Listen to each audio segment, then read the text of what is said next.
The snow had been falling for an hour by the time Ainsley Webb pushed through the brass-handled doors of the harborfront center and stepped into the January cold, and she did not look back. She could not look back, not after what Broderick had said, not with his voice still ringing in her ears like a cracked bell that wouldn't stop. Her heels caught the edge of the salted sidewalk, and she steadied herself against a concrete pillar, pressing one gloved hand flat against it, breathing through her nose the way she used to do before appointments she dreaded.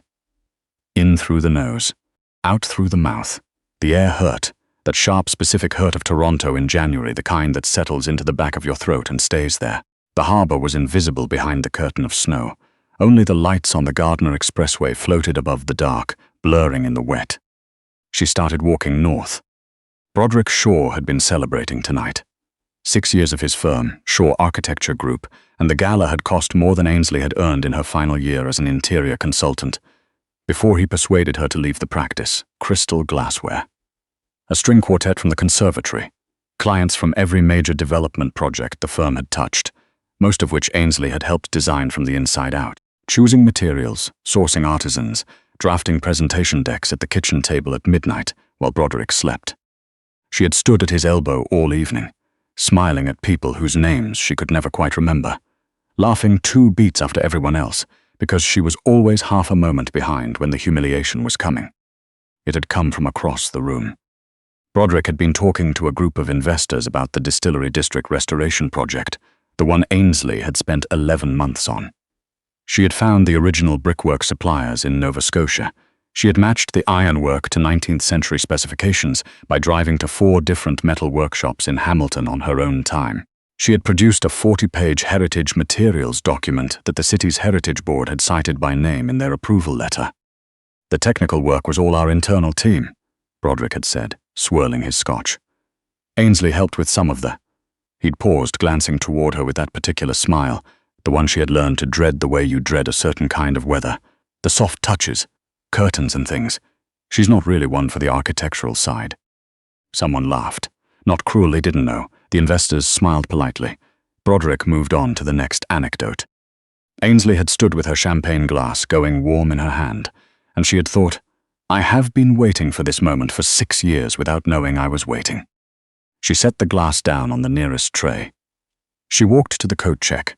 She handed over her ticket, accepted her winter coat without putting it on, and walked straight out the front door without saying goodbye to anyone. Now she was on Queens Quay West with the snow coming down and nowhere to go. She had $4,200 in a savings account Broderick didn't know about. Money she had kept from the odd consulting invoice here and there, small enough that he never noticed. She had her phone. She had the key to their condo on Bay Street. She could not go back to the condo. Broderick would be there eventually, drunk and polished and already framing the story of her disappearance in a way that made her the unreasonable one. That was how he worked. That was how he had always worked. So gradually she hadn't noticed until she had no one left to call. Her sister Patrice was in Victoria. They hadn't spoken properly in 2 years, not since Broderick answered one of her calls and told her, pleasantly, that Ainsley was busy and would call back when she was ready. She never called back. She never explained why. She walked until the cold made her put her coat on, until her feet in their formal heels started to protest against the uneven paving stones. 4 blocks west, a light was on in a narrow ground-floor establishment wedged between a closed furniture boutique and a parking garage. A sign in the window, hand-lettered on dark wood, 40 below, a small placard in the door, open late because someone always needs a drink in January. She pushed the door open. The bar was the size of a large living room. Dark paneling, low amber lighting, a handful of booths, a short bar with 4 stools, and a speaker system playing Bill Evans so quietly it took Ainsley a moment to identify it.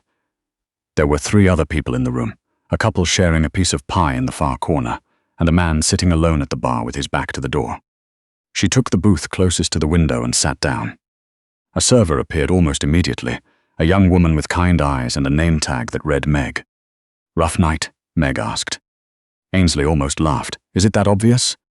"Little bit." Meg set down a napkin. "What can I get you?" "Just tea, please, whatever you have."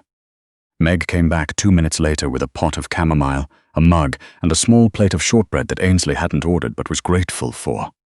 She sat for a long time. She watched the snow against the window. She let her tea go cold and ordered another pot. She thought about 11 months of her life spent in heritage material libraries and metal workshops in Hamilton, reduced in 30 seconds to curtains and things, and she felt something she hadn't felt in years.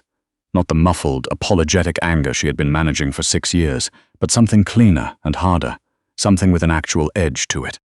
She had an interior design portfolio sitting in a folder on a laptop Broderick had bought and therefore considered his. No car in her own name, no credit card with her name alone on it. No friends left in the city that she could call at this hour. Broderick had been methodical about that, so gradual she hadn't noticed until she was already isolated, already convinced it was her own fault for being difficult to love. She was thinking about Patrice when she became aware that someone was standing beside her booth. The man from the bar. He was tall, 6'1", maybe more, with dark hair still damp at the temples from being outside, dressed in a charcoal wool overcoat he hadn't removed. His eyes were a particular shade of grey-green that reminded her, in a strange, unguarded moment, of Lake Superior in September. "I'm sorry to intrude," he said. His voice was quiet and even, the kind that didn't need volume to carry. "I noticed you came in alone. I wanted to make sure you were all right." "I'm fine," the words came automatically. He raised one eyebrow, just slightly. "All right," he said, and he turned to go. "Wait." He stopped. Ainsley wasn't sure what made her say it. She looked at him and asked the question she actually meant. "Why would you care? You don't know me." He considered that. Not quickly. He genuinely thought about it, which was unexpected.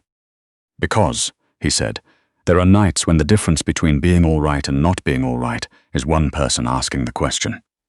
He paused. "And because you've been staring at that window for an hour and a half and you haven't cried once, which tells me you're working very hard at something." Ainsley felt the back of her throat close. "Sit down," she said. "Please." His name was Crispin Locke. He was quiet in the way that certain people are quiet, not because they have nothing to say, but because they've learned to choose. He didn't push her to explain herself. He didn't offer advice. He listened, and when she talked, haltingly at first, then with more steadiness, he simply stayed. She told him about the gala, about the distillery project, about 11 months and the Nova Scotia brickwork and the Hamilton workshops. She didn't tell him everything, not the years of isolation, not the way Broderick had dismantled her so slowly and so completely. But she told him enough that her voice shook once, and she let it shake, and he didn't look away. "He's been doing this for a long time," Crispin said. "Yes. And tonight was different. Tonight I stopped smiling about it." She wrapped her hands around her mug. "I don't know what happens next. I've spent so long living inside someone else's idea of who I should be that I'm not sure I remember what mine looks like." "You don't have to know everything at once," he said. They talked until Meg began turning off the lights above the bar. Ainsley checked her phone and saw that it was 1:20 in the morning. She also saw 43 missed calls from Broderick and a column of texts that ran the familiar loop. "Where are you? Too, you're embarrassing yourself too. I'm worried, please just call me." So predictable she could have written them herself. She set the phone face down on the table. Crispin reached inside his coat and placed a card between them, plain white, no company name. Just a name in small print and a 416 number. "If you need anything," he said, "doesn't matter what time." She picked it up. "You don't even know my last name." "No," he agreed, "but I know you spent 11 months matching 19th century ironwork, and you've been managing alone for a very long time. That's enough for now." She looked at the card, Crispin Locke. "Thank you," she said. "Get somewhere warm tonight," he said. He stood, buttoned his coat, and walked out into the snow. She found a hotel 2 blocks east and paid cash from the emergency savings, asking them not to run a pre-authorization hold. The room was beige and clean and anonymous. She sat on the edge of the bed and listened to the city settle into its late-night quiet. Broderick's texts continued through the night. By 3 a.m. they had shifted to the careful, reasonable register he used when managing her perception of events. "I think you may have misunderstood what I said tonight. I was speaking about the team generally. Ains, come home and we can talk this through. By 6 in the morning, I've called the non-emergency line to make sure you're safe. I'm not angry. I just need to know you're okay." She read it twice. Then she picked up her phone and dialed the number on the card. "It Ainsley," Crispin said. She hadn't given him her first name. She paused. "You opened a tab with Meg," he said before she could ask. "I should have mentioned that." "He filed a welfare check," she said. "I know." A short silence. "He's also reached out to 2 of his associates about your location. Broderick Shaw has significant reach in this city. A hotel under your real name is one of the first places they'll look. Her stomach dropped. How do you know about Broderick? That's a longer conversation. Right now I want to know if you're safe. I'm fine, I don't know what to do. I'm sending a car, he said. You don't have to come. But if you want somewhere safe while you work out your next steps, I can offer that. Every reasonable instinct said no, she said yes anyway. The car was a dark Volvo SUV driven by a man named Pavel, who wore a quilted vest over flannel and said very little. They drove north through the city as the light came up grey over the rooftops, past Davisville and Lawrence, and into the neighborhood of mature trees and wide properties that sat quietly north of Lawrence Park. The money here was in the setbacks, the gates, the careful absence of announcement. The house at the end of the driveway was 3 stories of pale limestone and steel, surrounded by spruce trees heavy with snow. Crispin met her at the door. You came, he said. You offered somewhere safe, she said. I haven't had that in a while. He led her inside. A woman named Mrs. Sutcliffe handed her a mug of coffee in the kitchen without being asked. The hallway was lined with photographs of a rocky coastline, somewhere with that particular quality of light that said Canadian Shield. Crispin showed her to the guest room on the 2nd floor and told her to get some rest. She slept 4 hours. When she woke, the snow had stopped and pale winter sun was coming through the curtains at a low angle. She lay still for a moment, listening. From somewhere down the hall came the faint sound of someone moving steadily, methodically. She followed the sound. The room at the end of the hall had its door open a crack. The walls were a muted sage green. The furniture was scaled for a child. Shelves of books, geography, mostly, and several field guides to Canadian birds and rocks. On the floor, surrounded by colored pencils, sat a boy of about 8 years old. He was drawing a map. Not a child's approximation of a map, but a careful, deliberate rendering of the Great Lakes, with the soundings marked in pencil, and each lake filled in its own specific shade of blue. He looked up when Ainsley appeared in the doorway. His eyes were the same grey-green as Crispin's. Sorry, she said, stepping back. I got lost looking for the stairs. They're at the other end of the hallway, the boy said. He studied her with calm, unhurried attention. You're the person in the blue room. That's me. I'm Ainsley. He considered this. I'm Wren. That's a good name. It's short for Renwick, my grandfather's name. He looked back at his map. Dad said you might stay for a bit. Maybe a little while. Ainsley leaned against the doorframe. Can I see your map? He held it up. The Great Lakes in detail that was striking for an 8-year-old, with Lake Superior shaded a color that was closer to violet than blue. Superior's your favorite, she said. He looked at her with an expression that suggested she had just earned a small amount of credibility. Most people don't notice I use different colors for each one. I notice colors, Ainsley said. It used to be my job. He lowered the map. What kind of job notices colors? Interior design. Choosing materials and colors for buildings. Making sure things feel right when light moves through them. Wren considered this carefully, like how light bounces off water. Exactly like that. He slid over on the rug and pointed at the space beside him. Ainsley sat down. She stayed in that room for 2 hours. They didn't talk constantly. Wren was not a child who needed to fill silence, which she found unexpectedly restful. He drew. She looked at his books. They talked about Superior and about whether the color of lake water changes when clouds pass over it, and about a kind of granite found on the shore of Georgian Bay that goes pink when it's wet. She asked him once about his mother gently, because one of his field guides had a name written inside the front cover in neat cursive, for Wren, from Mum. She liked birds, he said simply. She knew all their names. Do you remember the names she taught you? He was quiet. She was good at remembering things. Ainsley thought about her own mother, who had died before she married Broderick, and who had held her face in both hands and said very clearly, "You deserve someone who is proud of you," out loud. She had not understood that sentence until now. You're good at other things, Ainsley said. The maps. Dad says maps are just remembering laid flat. She felt something open up in her chest, like a window being pushed wide on the first warm day after a long winter. This child had lost something enormous, and he was still here, still drawing the Great Lakes, still making sure Superior was the right shade of violet. If this moment is landing somewhere in you, if you recognize what she's feeling right now, leave a comment below. I read every single one. When Crispin found them, he stood in the doorway for a moment without speaking. She knows all the birds Mum knew, Wren told him. Crispin looked at Ainsley. Something moved quietly across his face.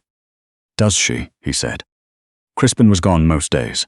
His work, which he described in broad and careful terms as property and asset management across the GTA, took him into the city before Ainsley woke and kept him there until evening. She was learning about him in the way you learn about a certain kind of man. Not from what he says, but from what happens in the space around him. The calls that made Pavel step outside, the visitors who came to the side entrance and left without being introduced, the way the house's perimeter seemed always quietly attended. She suspected what Crispin Locke was. She did not ask, not yet. What she knew for certain was that Wren's mother had died 2 years ago. A car accident on the 401 in a February ice storm. She knew this because Wren told her himself one afternoon while they were watching a cardinal work its way through the spruce tree outside the window. They were easy together, the two of them, easy in the specific way of people who don't need to perform anything for each other. Ainsley had not felt that ease in a very long time, and the simplicity of it almost undid her the first time she recognized it for what it was. 2 weeks into her stay, the trouble she had been expecting arrived. Crispin knocked on her door after 10 at night, and his face when she opened it told her before he spoke. "Broderick has located this area of the city," he said. "He hasn't found the house yet, but he's hired investigators." "How do you know?" "Because I've been watching him since the morning you called me." He said it without apology. "Broderick Shaw has been under informal observation by the CRA and the RCMP Financial Crimes Unit for 14 months. He's been falsifying invoices and directing client funds through a series of shell accounts. Some of those accounts have signatures on them." He paused. "Your signature, Ainsley." The room tilted. "He put papers in front of me," she said slowly. "He said they were standard firm documents. I signed." "I know. The investigators know that too. The signatures were obtained in circumstances that fully absolve you. But if Broderick reaches you before you've given a formal statement, he will use you to complicate the evidence. He needs you confused and compliant. That's what tonight is about." Ainsley sat down on the edge of the bed and was quiet for a moment. "What do we do?" she asked. "We let him think he's found a way in." The plan took 3 days to prepare. Ainsley moved through her usual routine: breakfast with Wren, afternoons in the small studio where she had begun sketching again for the first time in 3 years, evenings with the household. To anyone watching, she looked like a woman settling into comfort, unguarded, accessible. On the third evening, a man Broderick had hired made it through a gap in the north perimeter fence. He was met, well before he reached the house, by Pavel and 2 others. He was detained, his recording devices collected, and within an hour he had confirmed thoroughly who had hired him, what he'd been instructed to obtain, and how much he'd been paid to bring Ainsley back to the condo on Bay Street without making noise about it. The documentation was with Crispin's lawyers before morning. Broderick Shaw was arrested 6 weeks later at the Shaw Architecture Group offices in the middle of a client meeting, in front of his entire staff. It was on the 6 o'clock news. Ainsley watched it on the kitchen television with Mrs. Sutcliffe, who handed her a cup of tea and said nothing at all, which was exactly the right response. The divorce took 4 more months. Ainsley moved into a small apartment in the annex in March, close enough to Crispin's house to see Wren on weekday afternoons, far enough to be her own. She went back to work. Not design, not yet. But the clinic where she'd trained as an RPN offered her shifts, and she took them and stood in the particular fluorescent light of a treatment room and felt, for the first time in 4 years, fully present inside her own life. She and Patrice talked for 3 hours on a Sunday in February. Ainsley cried twice. Patrice flew in from Victoria in April. The divorce was finalized on a Thursday in May. Ainsley stood outside the courthouse on University Avenue with the sun on her face and her phone in her hand. She called Crispin.